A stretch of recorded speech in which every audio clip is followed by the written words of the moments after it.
ഒരു പരാതിയോ പരിഭവങ്ങളോ ഇല്ലാതെ ക്ഷമയോടുകൂടി എൻ്റെ പെങ്ങളും മക്കളും കാത്തിരുന്നു 16 വർഷം. കാത്തിരിക്കാൻ കാരണം ഹനീഫ് ഖാൻ വലിയൊരു ആഗ്രഹമായിരുന്നു. ഹനീഫ് ഖാൻ്റെ സമ്പാദ്യം കൊണ്ട് തന്നെ ചില ലീഗൽ ഇഷ്യൂസ് കാരണം മക്കളൊക്കെ പ്രായത്തിൻ്റെ 18 വയസ്സിൻ്റെ ആ ഒരു ഇഷ്യൂസ് കാരണം കുറച്ച് നീണ്ടുപോയി. പക്ഷെ ഇന്നെല്ലാം കഴിഞ്ഞ് ഹനീഫ് ഖാൻ്റെ തന്നെ സമ്പാദ്യം കൊണ്ട് ഇവർക്കൊരു വീട് നിർമ്മിക്കാൻ കഴിയും. അതിൻ്റെ സന്തോഷത്തിലാണ് പെങ്ങൾ. എന്താ പറയാനുള്ളത്? ഉള്ളതിന് വളരെയധികം സന്തോഷം. ഹനീഫ് ഖാൻ ആഗ്രഹിച്ച പോലെ തന്നെ കുറച്ച് സമയമെടുത്ത്, എന്നാലും ഹനീഫ് ഖാൻ്റെ ആഗ്രഹം പോലെ തന്നെ ഞങ്ങൾക്ക് ആ ഒരു വിജയത്തിലേക്ക് വരാൻ പറ്റി.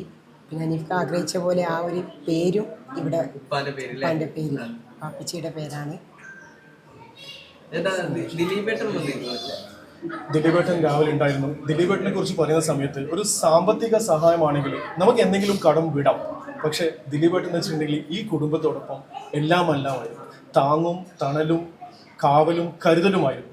ഇവർ ഈ കുടുംബത്തെ മനസ്സിലാക്കിക്കൊണ്ട് പ്രവർത്തിച്ച ഒരു വ്യക്തിയായിരുന്നു ദിലീപേട്ടൻ. പറയുന്ന സമയത്ത് ഇപ്പം അഭിമാനിയാണ് അങ്ങനെയൊക്കെ ഹനീഫ് ഖാനെ കുറിച്ച് പറയുമ്പോൾ ദിലീപേട്ടൻ ഈ കുടുംബത്തെ സമീപിച്ചതെന്ന് വെച്ചിട്ടുണ്ടെങ്കിൽ ഹനീഫ് ഖാൻ്റെ ഒരു കാറ് ഉണ്ടല്ലോ, ഇനോവ കാർ, അത് എൻ്റെ സെറ്റിൽ ഞാൻ ഉപയോഗിക്കാം. അതിലൂടെ ദിലീപേട്ടൻ മനസ്സിലാക്കുന്നത് ഈ ഒരു കുടുംബത്തിന് പ്രതിമാസം ഒരു വരുമാനം ഉണ്ടായിക്കൊടുക്കുക. അതോടൊപ്പം തന്നെ ദിലീപേട്ടൻ ആ ഒരു ഹനീഫ് ഖാൻ്റെ സമീപനം ആ ഒരു സെറ്റിൽ കാണുന്നത് ഇത് 1-2 മാസമല്ല, എല്ലാവരും വരും ചെയ്യും 1-2 മാസം, 16 വർഷം ഒരു മാസം പോലും തെറ്റാതെ ദിലീപേട്ടനെ കുറിച്ച് വിഷമമായിട്ട് നിങ്ങളൊക്കെ അറിയുന്ന കാര്യമാണ്. ആ സമയത്ത് പോലും ഈ കുടുംബത്തെ നോക്കിക്കൊള്ളണമെന്ന് അപ്പുണ്ണി മാനേജറോട് പറഞ്ഞിട്ട് ആ 3 മാസം പോലും ഇവരെ വണ്ടി ഓടിയാണ്. കാരണം താങ്ങും തണലുമാണ്. എന്ത് സന്തോഷത്തിനും ഇവരെ എന്ത് സങ്കടങ്ങൾക്കും നിറസാന്നിധ്യം. അവിടെയാണ് ഒരു വിളി അകലെയാണ്. ഇന്നും രാവിലെ ഈ വീട്ടിൽ ഏറ്റവും ഫസ്റ്റ് എത്തിയത് ദിലീപേട്ടനാണ്. ഞാൻ എത്തുന്ന മുമ്പ് ആ കാറിലൂടെ ഇരിക്കുന്നുണ്ടായിരുന്നു. ദിലീപേട്ടൻ 1 മണിക്കൂർ കാത്തു നിന്നു. പള്ളിയിൽ ബാങ്ക് കൊടുത്താണ് ഞങ്ങൾ കയറിയത്. ഇത്രയും ആ കുടുംബത്തോട് കൊണ്ടാണ് നമുക്ക് ഒരിക്കലും മറക്കാൻ കഴിയും. ദിലീപേട്ടൻ പറഞ്ഞിട്ടുണ്ടെങ്കിൽ ഹനീഫ് ഖാൻ എന്നോട് ചെയ്ത എന്തൊക്കെ ഉപകാരമുണ്ട് അതിനൊരു അംശം പോലും ഞാൻ തിരിച്ചു ചെയ്തിട്ടില്ല ഫിറോസ് എന്നോട് പറഞ്ഞിരിക്കുന്നത്. അത്രയും ഒരു ബന്ധമാണ് അവർ തമ്മിലുള്ളത്. ഇന്നിപ്പോ അശോകേട്ടൻ പോയ സമയത്ത് തന്നെ ഒന്നും സംസാരിക്കാൻ വേണ്ടി പറ്റിയിട്ടില്ല. നല്ലൊരു ഇമോഷണലായിട്ട് ഈ ഒരു കുടുംബം, ഹനീഫ് ഖാന്റെ കുടുംബത്തെ വെച്ചാൽ മലയാളികൾ സ്നേഹത്തോടെ നെഞ്ചിലേറ്റ കുടുംബമാണ്. അവരെ വിശേഷങ്ങളൊക്കെ അറിയാൻ വേണ്ടിയും എവിടെ പോയിട്ടുണ്ടെങ്കിലും എന്നോടൊക്കെ ചോദിക്കളി ഹനീഫ് ഖാന്റെ ഭാര്യയും മക്കളും സുഖമാണ്. അത്രയും ഒരു അറ്റാച്ച്മെന്റ് ഉള്ള ഒരു വേറൊരു ഞാൻ കണ്ടിട്ടില്ല. അത്രയും സ്നേഹമായിരുന്നു. സഫ മർവ എന്ന പേര് പോലും മലയാളികൾക്ക് എല്ലാവർക്കും അറിയാവുന്നതാണ്. അത് ഹനീഫ് ഖാന്റെ ഒരു ക്യാരക്ടറാണ്. ഇപ്പൊ നിങ്ങൾ പറഞ്ഞതുപോലെ തന്നെ ഇതൊക്കെ ഹനീഫ് ഖാന്റെ ഒരു ആ ഒരു വ്യക്തിയുടെ ക്യാരക്ടർ തന്നെയാണ്. അത്രയും പെർഫെക്റ്റ് ആയിട്ട് എല്ലാവരെയും ഒരേപോലെ, കുടുംബത്തിനെ ആയാലും എല്ലാം ഒരേപോലെ കണ്ട ഒരാളാണ്.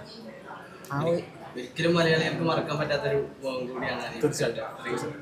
ഹനീഫ് ഖാൻ വേറെ തൊട്ട് പറയാൻ വെച്ചിട്ടുണ്ടെങ്കിൽ ഞങ്ങൾ കാണുന്ന ഹനീഫ് ഖാൻ എന്ന് വെച്ചിട്ടുണ്ടെങ്കിൽ ഒരു ഡയറക്ടർ, ഒരു ആക്ടർ.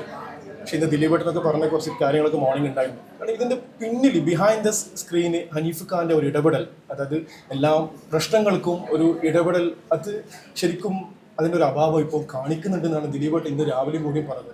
അങ്ങനത്തെ ഒരു വ്യക്തിയാണ്. എല്ലാവരും ഒരുമിച്ച് കൊണ്ടുവന്നുള്ളൊരു ആഗ്രഹിച്ചൊരു വ്യക്തിയായിരുന്നു ഹനീഫ് ഖാൻ. എന്തായാലും ഇപ്പോൾ പുതിയ വീടായി, എന്താ പറയാനുള്ളത്? ഡിസൈനെല്ലാം മക്കള് ചെയ്താണ്. സഫ മറവാണ് അവരെ ചെയ്തായിരുന്നു. അവർക്കൊരു തീം ഉണ്ടായിരുന്നു, വലിയൊരു ആഗ്രഹം ഉണ്ടായിരുന്നു. ഹനീഫ് ഖാന്റെ എന്തെങ്കിലും ഒരു കഴിവ് അവർക്ക് ഉണ്ടാവുമല്ലോ. ഒരാൾ CA, ഒരാൾ CS പഠിക്കാൻ. അതൊക്കെ ഹനീഫ് ഖാന്റെ വലിയൊരു ആഗ്രഹങ്ങളായിരുന്നു. പഠിക്കാം രണ്ടുപേരും, ഒരാൾ CA ഒരാൾ CS പഠിക്കാൻ. അതെ. നിങ്ങളോട് അങ്ങോട്ടും നന്ദിയുണ്ട്. കാരണം എന്നും ഹനീഫ് ഖാന്റെ വിശേഷങ്ങൾ എത്തിച്ചിരിക്കുന്നതാണ്. ഇപ്പം തീർച്ചയായിട്ടും എന്നും നിങ്ങളെ ഓർമ്മയിലും ഹനീഫ് ഖാൻ കുടുംബം ഉണ്ടാവണം. ഞങ്ങളെ കുട്ടിക്കാലം മനോഹരമായി തീർത്ത ഹനീഫ് ഖാൻ ഒരിക്കലും നമുക്ക് മറക്കാൻ പറ്റില്ല. ഒരുപാട് നന്ദി. Thank you.